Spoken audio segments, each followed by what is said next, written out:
What you're about to experience is one man's quest to see beyond the tumultuous period we're in and to envision what lies just beyond our grasp, yet well within our reach. Welcome to Larry Rifkin's America Trends, where the future has arrived, and it's just in time.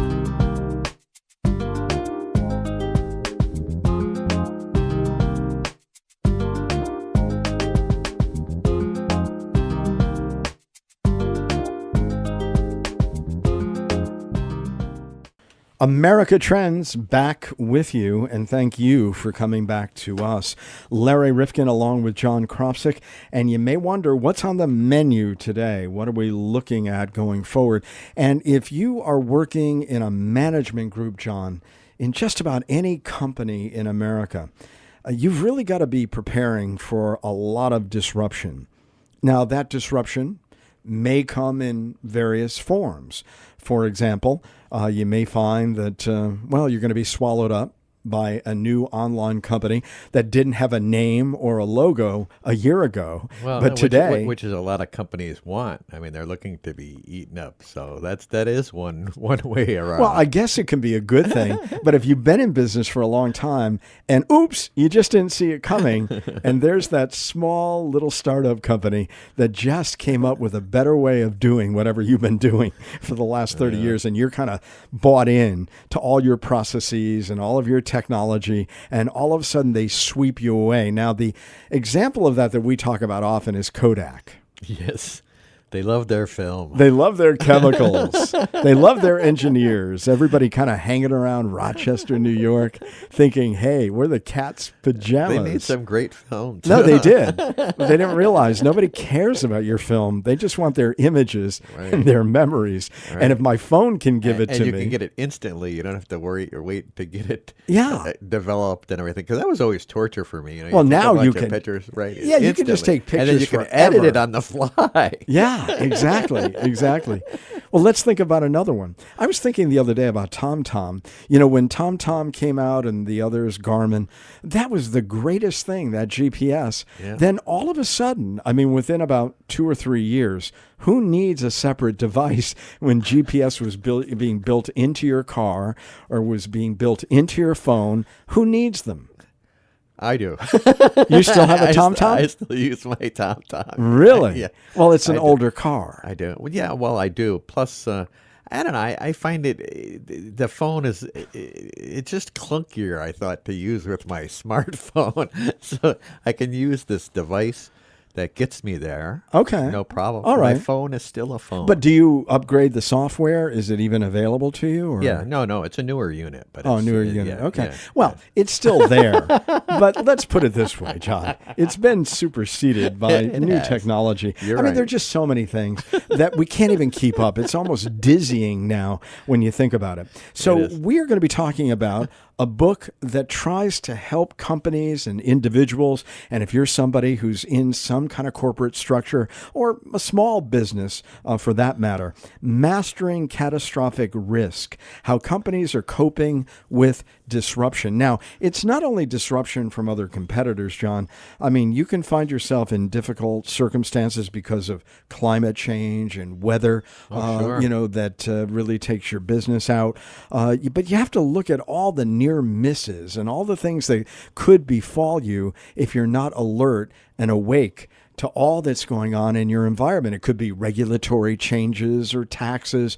I mean, companies really have to be on their toes. They really do. I think bigger companies, too, have a tougher time with change. I think change doesn't come easy, where these smaller companies are, a lot better at it because there's less people, there's less, to do. So I think that's a problem with big companies. And don't forget, what is a big company today? I mean, we used to have big companies that had lots of plants and machinery. And now in many cases, some of the biggest companies we have just have distribution centers, warehouses. Or just have software. Or like software Uber. And brands. Right, exactly. So it's a different world. It's a changing world. And it's one that we wanted to explore in terms of helping you to navigate the various risks that clearly are out there for all of us. And I think we've got a great scholar to help us through this. Again, the topic, Mastering Catastrophic Risk, today on America Trends. On the line with us on America Trends, the book, Mastering Catastrophic Risk, How Companies Are Coping with Disruption, and the author Howard Kunreuther, and his partner, of course, is Michael Useem, but Howard is with us today. Howard, I've got to ask you, we had someone on recently who had written a book called On the Verge about predictive analytics, suggesting to us that, well, with all of the algorithms and all of the data available to us, there should be very little that surprises us. But is that really the case? Well, I think it is certainly true that we have the ability to be able to look into the future and say, what's the likelihood of certain events occurring? But when we start talking about these very low probability events, there are two things that happen. One is it's harder to say anything with complete confidence. You can talk about the fact that there'll be hurricanes in the future, but you don't know exactly where they're going to go and where the path is going to go. And the second thing is, and the reason that we were writing this book is that there are the people, decision makers, often will think about these events as being so low that they're below their threshold level of concern. And there is that change, a sea change that has occurred really in the last 18 years. I'll use 2000 as a starting point here, where I think that firms are now paying attention to them in ways they never had before. When you start your book, the prologue, talking about Morgan Stanley during 9/11, I don't know that we all understood what they had done in preparation for an event like this.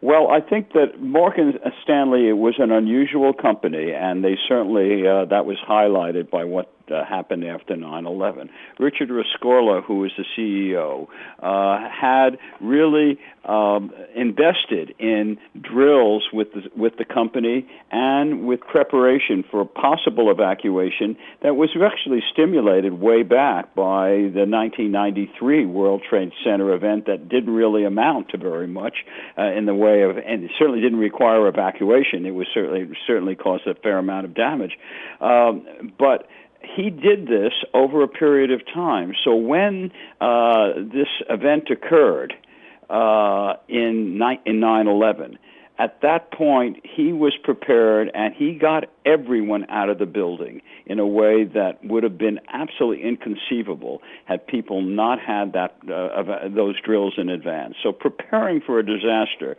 is really a theme that we highlight in the book, and that's the reason why we had this as part of the prologue.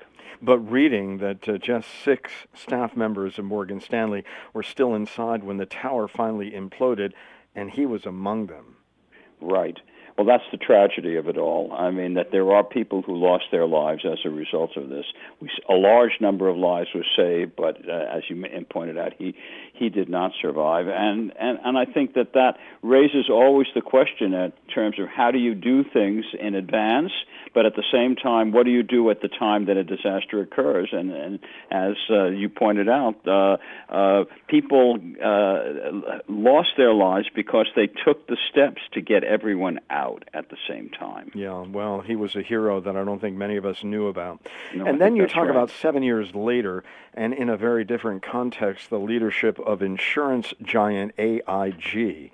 Now, this is a different kind of disaster, but it certainly did affect so many people. Explain what they did or did not do in anticipation of this. Well, I think that the AIG situation is one that I think we face in many, many cases.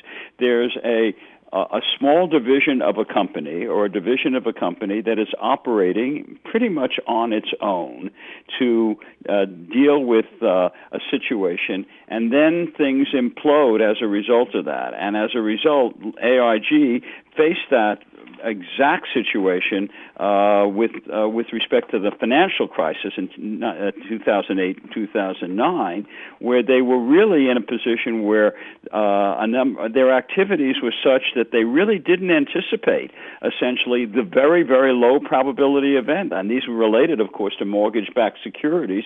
And as a result, they, of course, had to be rescued. And, of course, this is an example of a situation situation where when you do find yourself in a position where you say, things are not going to happen to me, and then they do, you may be caught off guard.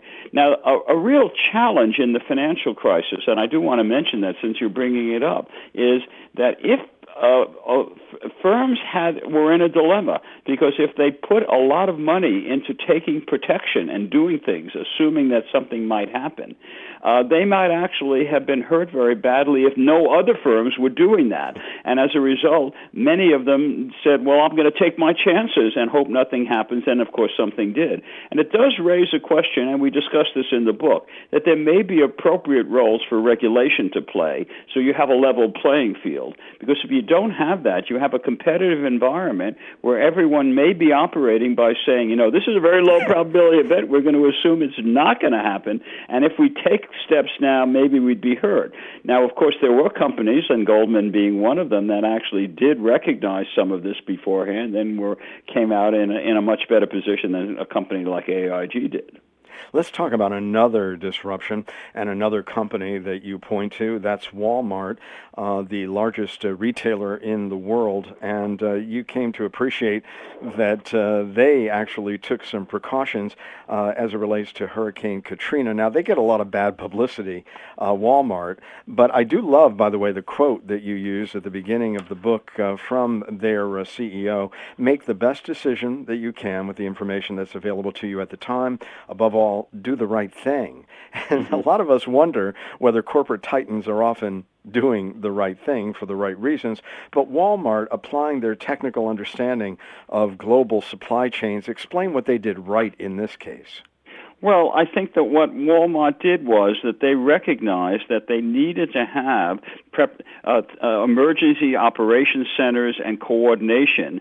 And so when they did this in many situations, in Katrina they were particularly, I think, responsive, because they actually not only prepared for this by having appropriate tracking of their supply chain and the storm itself, knowing that they needed to have more than one supply chain to be able to prepare for this, but they also did something that I think is really important to highlight. They actually provided a great deal of disaster relief, food, blankets, clothing, to families who were hurt by Katrina. So they served a dual role. One is that they prepared for the disaster, and the second is that they really came to the rescue and felt that they had a responsibility to try to help out the people who were hurt by that. And we do talk about that in the book in terms of disaster relief. And one of our former student of ours, Luis Ballesteros, was working with Mike Useem on just that issue in terms of how companies actually prepare not only for disasters but help if there is an event that occurs where they could be of some assistance. What about all these massive recalls that we have seen of late in terms of faulty products? We know General Motors, we know that Takata, we know Volkswagen, Merck at times, Toyota and others. I mean, when you looked at those, how differently did they each respond to these crises? And what does it tell us about a company when we need to go back to them to say, fix this, or we are going to be imperiled by your lack of attention? Well, I think that each company, of course, has dealt with these situations in their own way. But I think the one thing that happens when they find that their things are uncovered, that they have had some problems, is that they try to recognize that they've had that problem and try to deal with that. And I think that Toyota being certainly an example of a company that has done that. And I think this is, of course, one of the things that we talk about in the book. You try to avoid these low probability events by paying attention in advance and taking some steps to avoid them. And sometimes you can't do that. Now, I think the classic example, as you know, and it's still with us today, is Volkswagen, where they really weren't transparent and actually took steps to try to hide that. And we do mention that as part of the book in terms of public disclosure of where they came out. So I think, Larry, what the point that we want to emphasize here, and when we were writing this, is that these events that have occurred, and you're pointing out a number of them that have occurred in recent years, and some of them we talk about in the book, and then there are others that we actually didn't do in the way of interviews, like Volkswagen. They really have raised the ante in a way. Companies are now have to be more concerned with them. They are taking steps to say enterprise risk management and paying attention before the event is going to be very, very important. Let me take another one where they say they were established in 18 whatever, but reestablished in 2018, trying to say, okay, we've wiped that slate clean and we're now a whole lot better for all of it. And I'm talking about Wells Fargo. And in your book, you quote Warren Buffett. It was a bad incentive system, he complained. The main problem is that they didn't act when they learned about it. And that really rankled a lot of us. I had a mortgage at one time with Wells Fargo, but thinking that they were setting up accounts for people and doing things that were really untoward. How did they respond? Well, I think they're responding now in ways that is suggesting that they are not going to do this again. But originally and initially, there was a great deal of deception here, and I think it took some time before they were found out. And when that happens, just what you said is the way a lot of people feel. Why didn't they come clean, and why were they doing this in the first place? Who was benefiting from this, and who was losing? And people like yourself, who had mortgages, who were feeling that they were really at risk, might actually say this was not the way actually to behave. So there is a real issue, and I think I want to come back to this issue of transparency, because we do highlight that as one of the checklists. You want to be transparent on the risks that you face and try to then deal with them, but let people know them in advance. And I think if you do that, you're going to be viewed in a very different way than you've described Wells Fargo being reviewed. Should anyone take comfort that they are investing or they're involved with a company that is a public company, publicly traded, that they'll know more about them because they have more requirements to share information? Or is that a false sense of security that they're a public company? I don't know whether it's a false sense of security or not. I think that I think each company, and there are private companies that are going to be very, very open with respect to what they're doing.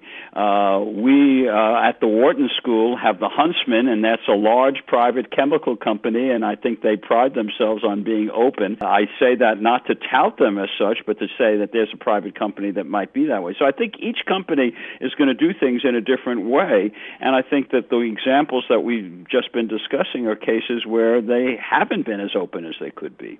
You point to McKinsey and Company, obviously so well respected as a management group, saying that there are these big bets, those major decisions that all firms have to make that are really, really important. How would you describe that? I mean, do you think most companies are spending a lot of time on managing the potential for catastrophic risk, these big bets? No, I think the McKinsey quote is an important one, and I think the McKinsey really highlights that with what you just said. I think our conclusion, let me just say, as a background to that, we interviewed 100 of the S&P, Standard & Poor's 500 large companies, and most of the people we interviewed were high in the organization, either CEOs or chief risk officers. And we interviewed them with the idea that there would be confidentiality. So we asked them about the most adverse risks they faced and how they were dealing with them today and how their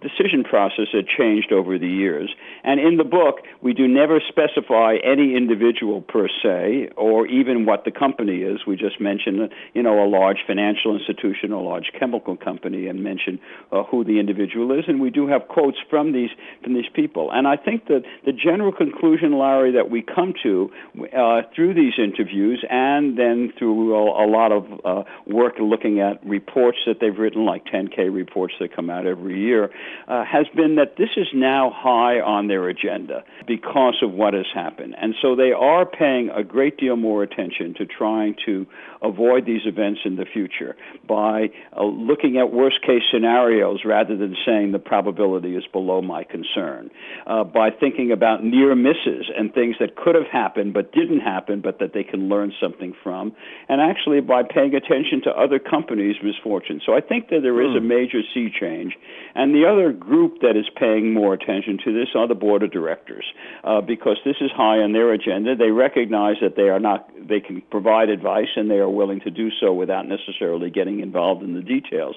But they are definitely putting this high on their agenda, partly because of what we're just talking about. There are headlines now, and there are things that we're hearing about, and they know that they're maybe partly held responsible for that, and so they feel they have to play a key role. I forgot what the company was, but years ago when Warren Buffett, who usually just gets really wonderful attention, lavishing praise on him from all quarters, and he was a major shareholder in a company where he had to go in front of Congress and take responsibility and fall on his sword that he didn't quite know some of the practices that he was investing in. So when somebody like that has to really fall on their sword, I think that gets a lot of people's attention. No question. And I think what the board of directors are now doing is they're putting this at a level where when they have their meetings, they want to know what's happening. They may not say that this they may say it would be very good for you to pay more attention to your risk appetite and your risk tolerance, but they don't know exactly how that will play out. But when you have people like Warren Buffett saying that, there are a lot of others who probably say a similar thing and are saying we better be prepared for this, and here's a role we do have to play, interacting very closely with the top management in the firm. Absolutely. Mastering Catastrophic Risk, How Companies Are Coping with Disruption. Michael Useem and the co-author Howard Kunreuther, who is with us here on America Trends. When we look at quarterly reports, we look at daily look-ins at CNBC, Fox Business, what does that do, or are we too much attuned to the everyday and not the larger picture? Well, that is the key question that we would want to raise, and we are raising in the book. We all have a tendency to be myopic. We focus on short-term horizons, and we pay attention in ways that actually often precludes us from thinking in the long term. And the point you just brought up on quarterly reports or annual reports or even annual bonuses may discourage firms from taking certain kinds of actions that could have long-term payoffs. And so we really try to highlight that in terms of strategies that could play a better role in dealing with this. And I'm happy to mention a couple if you'd like. Yeah, absolutely. Well, I think one recommendation that we make, and that there's been a lot of experimental work that has been done, and our Wharton risk management decision process has been part of that process, is stretch the time horizon. And what I mean by that is as follows. If you can say to an individual or a person living in a flood-prone area, or you can say it to a manager in a firm, there's a 1 in 100 chance that something will occur next year. You will have a flood, a serious flood next year, or that there will be some kind of adverse event that will occur to firm. And you can look at the crises that we've gone through. When people hear that, there's a tendency for them to say, it's not going to happen to me. We have so many other things on our agenda, I'm not going to pay attention to that. It's below my threshold level of concern, or our firm's threshold level of concern. But if you instead said, think about the next 25 years, and your firm, you would like it to be in existence, or your house, you'll be living in your house for 20 or 25 years. If you think about that same probability, if it's independent from year to year, there's a greater than 1 in 5 chance, or a greater than 1 in 4 chance, if it's a long enough time period, for this to happen. Interestingly enough, when you mention that, people then pay attention. And they say, well, maybe I better think about what I can do for that. Well, those two probabilities are absolutely identical if the events are independent. But by telling 1 in 4, it's large enough to get on people's agenda. So that's one way that we would suggest that you might want to frame the decision in a manner that would actually be helpful to individuals to think about that, and managers. Just curious, when we think about all the things that have befallen the American economy in the recent period, and some of it, of course, disasters like terrorist attacks, but few, but dramatic, clearly. Then, of course, the financial crisis. Then you've got companies that just didn't see the future. They didn't see the technology changing, and I guess Kodak is the best example, saying we love our processes, we love our chemicals, but they didn't realize that people only really want to capture images, and they don't care about all the breakthroughs they've made. So they were slow getting into digital. Of all those kinds of things, what do you think has affected the psyche? Because you've talked to over 100 business leaders in the process of this book, more so one to the other. Well, I think that the one thing, we started our interviews by asking each of the people who were with us on the phone, and some we met personally in some meetings and a seminar we had. We said, what's the most adverse event that your firm has had? You may have been there, you may not have been there, and gave them the freedom to sort of talk about this. When we asked the question like that, you got a number of different answers. Many times you would get, well, 9/11 or the financial crisis or Hurricane Katrina. We heard the Fukushima earthquake, tsunami, and nuclear meltdown as mentioned because of what it did to their firm. But you also might hear of kidnapping. One of their employees was kidnapped, and that caused a major problem for the firm because they had to deal with it in a way that was unexpected. And I mention these things because all those events, when you mention them, were not ones that these firms had taken protection against or had prepared for. And that was one of the reasons why they mentioned it. What you also get is that it has forced them to actually rethink the way they are going to manage their operations and also put on the table, as I mentioned earlier, the worst case scenarios, not thinking so much about the low probability of the worst case scenarios.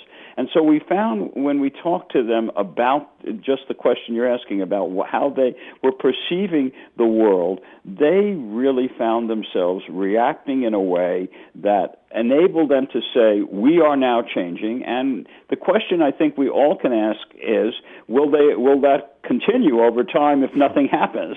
Or will you fall back to your old behavior? And our hope is that, and the reason for writing the book is that we have this checklist that will say, maybe you better pay attention at all times, rather than sort of saying, oh, just because this event happened, now we have to pay attention. But, many times the people who run these companies are really aggressive types. So that's how they got to where they are. And the whole idea of being defensive as opposed to offensive, where they say, I'm controlling the dynamic here, and I don't always want to be on my haunches. I want to be the one who's going forward, and I don't want to look at the worst case. I want to look at the best case.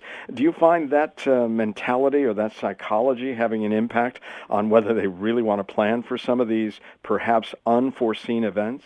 Well, it's a very, very interesting question in terms of how individuals play a role and how a firm plays a role. And I think that to some extent you're always going to find this aggressive behavior, particularly in a competitive world. And that's why I mentioned earlier the financial crisis of 2008-9. There was a tendency to behave much in that way by some of the firms that may have regretted it afterwards.